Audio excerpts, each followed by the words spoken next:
Insomniac, a studio that doesn't need any introduction. You know who they are in one way or another, whether it be for Ratchet and Clank, Spyro, Resistance, or the current run of Spider-Man games. You've heard of them or played one of their games at some point. Well, in 2014, with an exclusivity deal with Microsoft, they dropped a little game called Sunset Overdrive. Unbeknownst to everyone, this over-the-top video game would lay the foundation for them to develop Spider-Man games for the foreseeable future. No thanks. Now scram. Wait! Look how powerful this thing is! Oh shit! That was an accident. Our story starts off with the city in disarray. The city is being overrun by these monsters that are attacking anything and everything. Our protagonist, that doesn't have a name, is just trying to make it home alive. Before they're able to get there, they fight this giant mutated monster. While fighting this thing, somebody on a rooftop distracts the monster and gives you an opportunity to go home. Our protagonist gets home, they barricade the door and windows, then proceed to crack open a beer and go to sleep.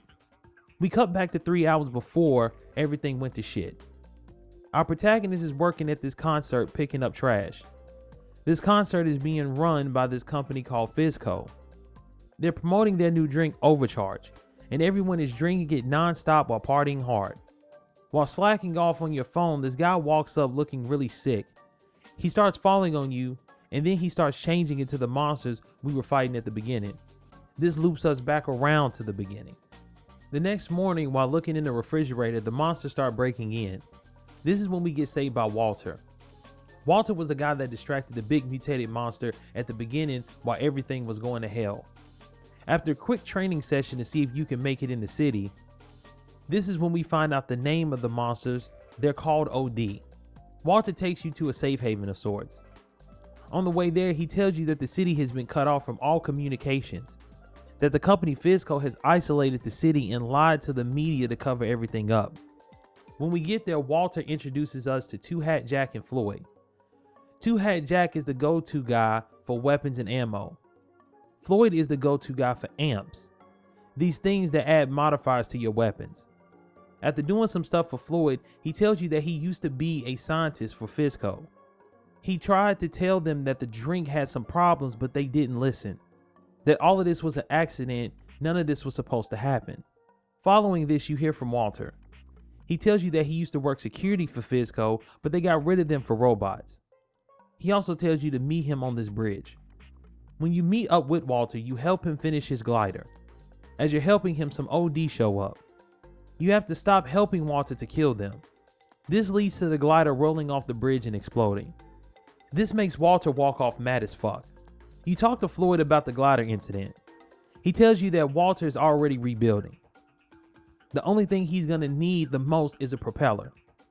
When you're looking for the propeller at this factory, you meet this guy Sam. He tells you if you can save him from the chaos at the factory, he can help you get a propeller. After saving him, you take him back to his friends, these spoiled rich kids. This is when he tells you that in order to get the propeller, you have to do something for each one of these spoiled kids. After doing those things, you finally get the propeller and give it to Walter. As Walter is finishing up the glider, these Fizco bots show up with all intentions to stop you. After taking them out, you and Walter take off in the glider, chasing down this blimp that will stop you from escaping. After you take out the blimp, Walter notices something, that the city has an invisible barrier around it. With not enough time, Walter pushes our protagonist out the glider and sacrifices himself. Our protagonist heads back to base to reminisce with Floyd about Walter. During this, Floyd mentions that Walter talked about this guy named Brill Cream. Brill Cream is the ultimate survivalist that may know a way out. So our protagonist goes to the place where Brill Cream is supposed to be, but is met by this dude named Norton. He's the new leader of this group called Troop Bushido because Brill Cream is missing. After taking down a radio station that ends with this awesome fight with this giant Fizco mascot, you help this girl named For Kim search all the locations Brill Cream was supposed to be, but have no success. Eventually, you find Brill Cream in this garbage truck surrounded by scabs. Not meaning like actual scabs, meaning like that's the name of the enemies. Just want to clarify that. After saving him, you take him back to Troop Bushido. This is when we find out that Norton set up Brill Cream, that he was the one who threw Brill Cream in the garbage truck. After being confronted, Norton drinks some overcharge and turns into a dragon. After Norton turns into a dragon, he flies away taking Brill Cream with him. This leads to another awesome boss battle where you use the combo meter in the UI to kill him. After everything is over, Brill Cream tells you to go see this guy named Ignatius. Ignatius can build a ship based off these blueprints that Brill Cream drew up. When you get to the location that Ignatius is at, you get attacked by a group of LARPers. You eventually find out that Ignatius is sick and needs help. After doing a bunch of shit to heal Ignatius, he and his people build a ship for you. As you're making your way out to the ocean, the city comes under attack. You turn the boat around to go save everyone. After saving everyone, you find out that there's one way to take down T.A.I.C for good. That is to break into their HQ and shut down everything. The thing is that it's damn near impossible to get in there because the security is so tight. Except there's some people that have been able to do it. This is when we learned about the group called Lost Katrinas. I'm not gonna lie, I think this may have woken up something inside of me that I never thought existed. That being Puerto Rican cheerleaders and Day of the Dead makeup. It's just something about all those things put together that just... You're like, yeah, he's dying. Zoinks, zoinks, zoinks, zoinks. Anywho, after getting their location, you go there to talk to them. They greet you by knocking you the fuck out. When you wake up, you talk to the leader, Esperanza. She tells you that all she cares about are the children that they're taking care of at the hospital. So after you put on a rock concert for the kids, they agree to help. This is when the final climactic battle happens. Everyone bands together to storm the T.A.I.C HQ. Sam and Esperanza head inside the T.A.I.C HQ to shut down everything. The problem is that they can't. There's something stopping them. Sam suggests that if they blow up the building, it could shut down everything. So our protagonist rides a giant bottle of overcharge into the building, blowing it up. If I haven't lost you by now, it's about to get even more crazy. While celebrating the destruction of the building, our protagonist is crushed to death by some debris. As the credits roll, our protagonist says fuck that by breaking the fourth wall. They rewind all the way back to when they were crushed and rise up out of it. This is when the final boss appears. The final boss is the T.A.I.C building. Yes, you heard me correctly. The building comes alive. Also, yes, there's a building inside of a building. Don't ask. Now our protagonist has to follow the building throughout the city to attack its core. After taking out the building, everyone celebrates and the game ends. The last thing is after the credits roll, we get some sequel bait. A bunch of T.A.I.C drones come out of this bunker with shipping containers attached. That's when the game actually ends. My thoughts on the story are as simple as this. This story is not an emotional roller coaster like The Last of Us or Gears of War, but that's okay. This story was made for us, the player, to have fun with this weird over-the-top scenario, to go along with the over-the-top gameplay. I have a very particular sense of humor, so a lot of this stuff in here didn't make me laugh. For a lot of y'all out there, that may not be the case. Even with that being said, there are some funny things, so I'm gonna go over my favorites. The first one is when they show the flashback of Norton betraying Brill Cream. When Norton threw Brill Cream into the garbage truck, he had all his limbs. When you rescue him, all his limbs are gone. There's never an explanation for this throughout the game. The last one is when you meet Esperanza for the first time. Before she tells you her name, our protagonist calls her Guantanamo. It's so fucked up, but so funny at the same time. I absolutely love it. It's important. Now you know why I won't tolerate pendejos playing games. Okay, easy, Guantano. It's Esperanza. But I'm gonna shoot you anyway, just to be sure. Wait, listen, I'm not T.A.I.C. I'm just here to steal computer parts from you. How'd you think you were gonna do that when I got this here gun? Yeah, I got guns too. Damn! But how do I know you can use them? I'm an American. When it comes to visuals, this game is nothing to write home about. What helps it stand out a little bit is its art style. It gives it a sort of comic book look with the Saturday morning cartoon vibe. That's not what makes this game though. What makes this game is the gameplay and how fun it is. Let's start off with the movement in this game. The way you move around in this game is by grinding, sliding, flipping, and air dashing. This may not seem like a lot in the grand scheme of things, but it is. That's because the world that they built around these mechanics makes them blend together seamlessly. Damn near everything in the world can be bounced off of or grinded on. This makes traversing the map a breeze, but also a skill check of sorts. Especially because if you don't master these, the enemies will overpower you. They will deplete your life before you can blink. The only way to stop this is to consistently move. Just like the movement in Spider-Man can be a skill check of sorts. Being able to web swing, into web zip, into wall running, into point launch takes some skill. Connecting all these movements together to make one seamless combo of traversal is so satisfying. It's also just pure badass when you add combat into the mix. Before I get into that, here's 2 clips showing off the movement in Sunset Overdrive and Spider-Man. We say comics are more important than friends. It'll be awesome if you could find some more though. I'm so stupid. I can't believe I forgot about Trina. She used to be my girlfriend, but then we had this super big blow up about Captain Thunder's origin story and whatever. I was right. Anyway, she worked at the hotel down the road. Maybe you can find it there.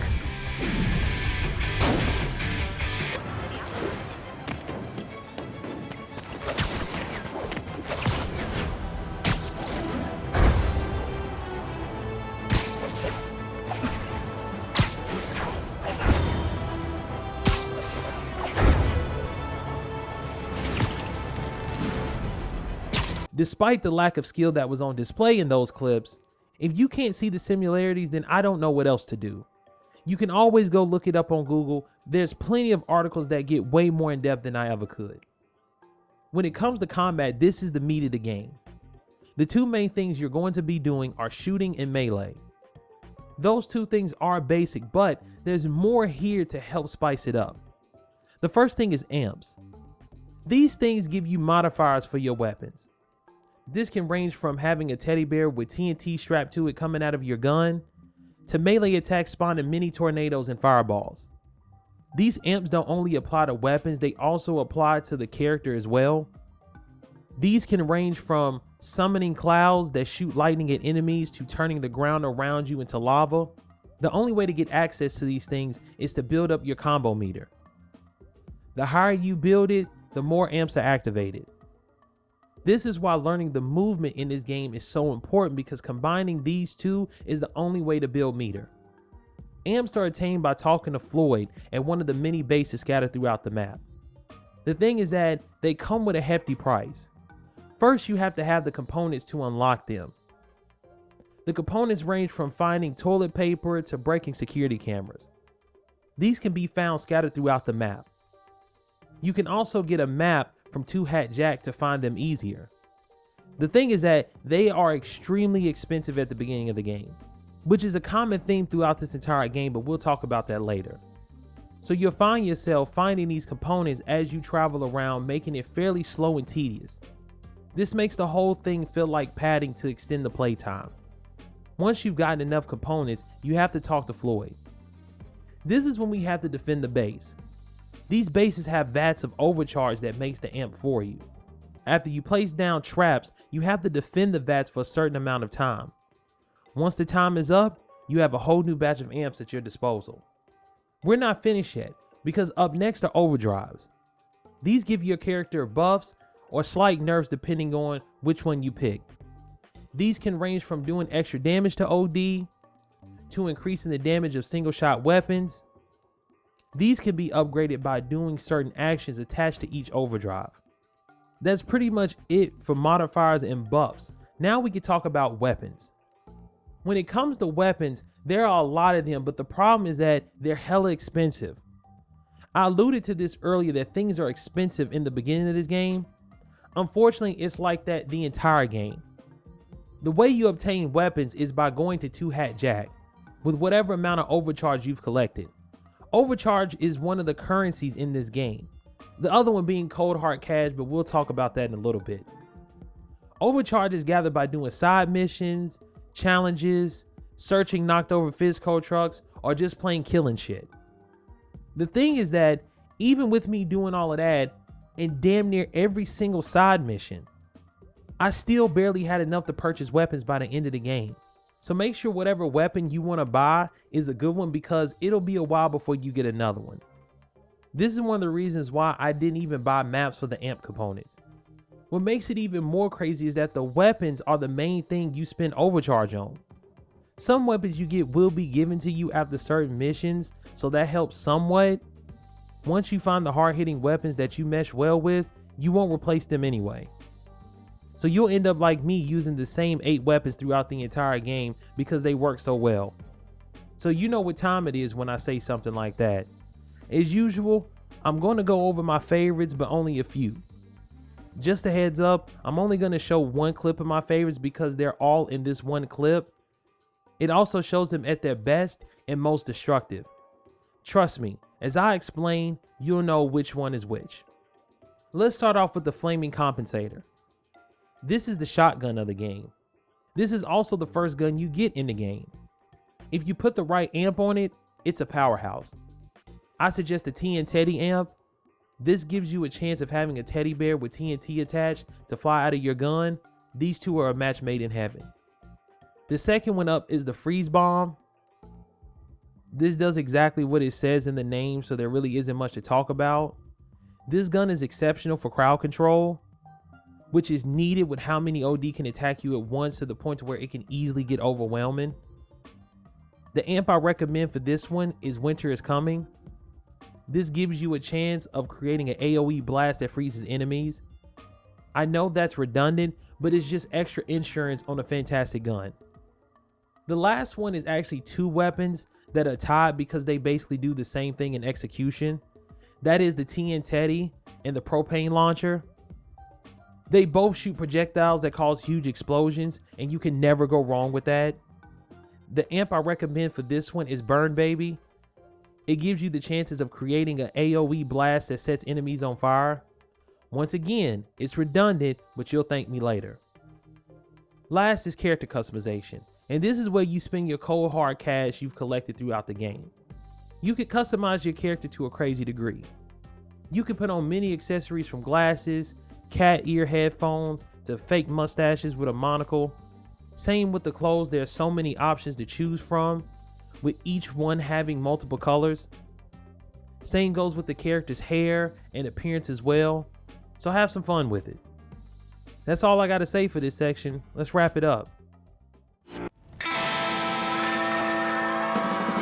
all odds, the king survived. Thanks to goodness, he did revive. I was sure he's gonna kick the bucket, but I was wrong, so Silence, fool! Chandler made me do it.